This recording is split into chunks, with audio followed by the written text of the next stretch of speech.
Pompa hidram adalah salah satu jenis pompa air yang dapat beroperasi secara otomatis tanpa memerlukan energi listrik. Lalu, bagaimana pompa hidram dapat bekerja? Di video ini, kita akan membahas bagaimana mekanisme pada pompa hidram.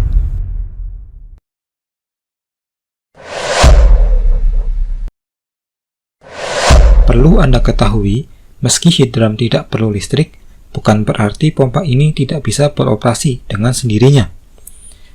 Tetap ada yang harus menggerakkannya.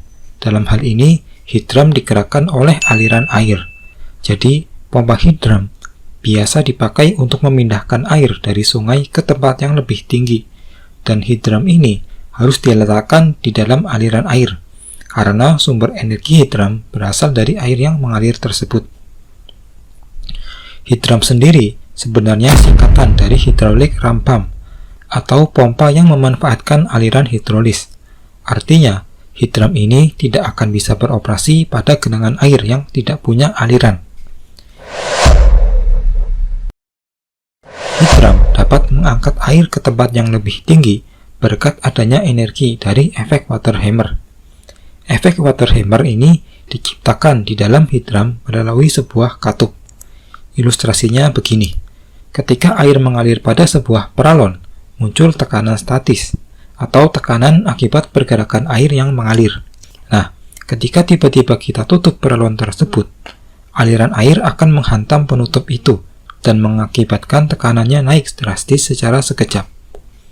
Nah, kenaikan tekanan yang drastis inilah yang dimanfaatkan sebagai sumber tenaga pada hidram. Lalu, bagaimana pengaplikasiannya? Dalam satu unit pompa hidram, terdapat beberapa komponen. Pertama, kita mulai dari pipa utama. Ini adalah tempat air mengalami efek water hammer di dalam pompa.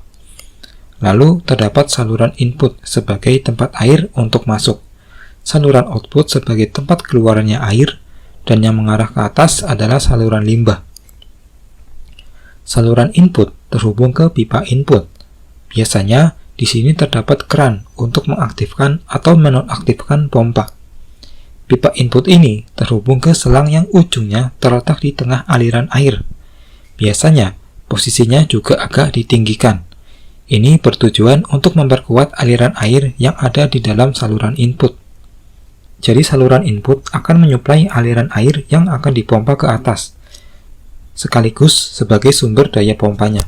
Oleh sebab itu, selang input ini dibuat besar karena untuk dapat bekerja secara optimal, minimal debit air yang disuplai itu 7 liter per menit. Sementara pada saluran output akan dibengkokkan ke atas. Nah, di sini akan dipasang sebuah katup. Ini adalah katup penghantar. Katup ini bersifat satu arah, alias hanya bisa mengalirkan fluida satu arah saja. Dalam hal ini, katup akan mengalirkan air dari pompa ke atas, namun tidak akan membalikan air dari atas ke bawah. Lalu pada saluran limbah, akan terpasang katup limbah. Katup ini berfungsi untuk menimbulkan efek water hammer. Jadi sesuai ilustrasi yang tadi kita jelaskan, ketika air mengalir dari saluran input, air tersebut punya tekanan statis. Karena airnya mengalir, otomatis ada tekanannya. Air akan memenuhi pipa hidram hingga mengenai katup limbah. Ketika air mengenai katup limbah, maka sebagian air akan keluar dari saluran limbah, dan sebagian akan mendorong katup limbah ke atas. Ketika katup limbah terdorong sampai mentok, itu akan menutup saluran limbah secara tiba-tiba, sehingga muncul efek water hammer. Hasil dari efek water hammer ini berupa kenaikan tekanan air yang signifikan dalam sekejap. Ketika itu terjadi, tekanan tinggi tersebut akan menekan katup penghantar ke atas, sehingga katup terbuka dan tekanan tinggi tersebut teralirkan ke saluran output. Ketika efek water hammer selesai, maka tekanan di dalam pipa hidram kembali seperti semula. Ini akan menormalkan posisi kedua katup. Katup penghantar akan tertutup oleh dorongan per dan tekanan hidrostatis air, sementara katup limbah akan turun karena efek gravitasi. Ketika kedua katup sudah berada di posisi semula, maka pompa hidram siap untuk siklus berikutnya.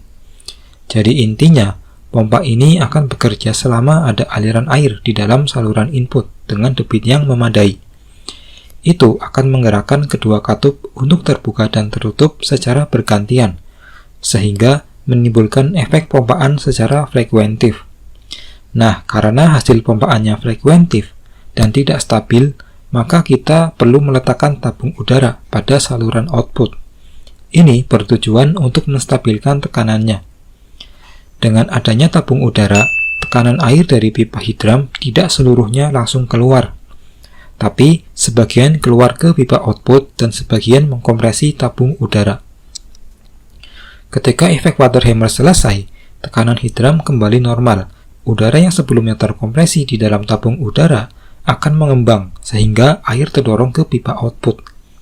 Jadi seperti ini perbedaannya. Meskipun semburan air tidak sekencang dibandingkan dengan yang tanpa tabung udara, tapi aliran udara yang ke atas jadi lebih stabil. Dan untuk menentukan besar kecil selang, baik selang input ataupun selang output, itu tidak boleh sembarangan.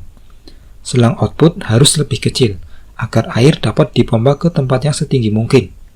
Jadi, ini tetap ada hitung-hitungan fisikanya. Nah, Anda bisa cari referensi di beberapa jurnal untuk mengetahui hitung-hitungan pompa ini. Itulah animasi bagaimana pompa hidram dapat bekerja. Semoga dapat menambah wawasan kita semua.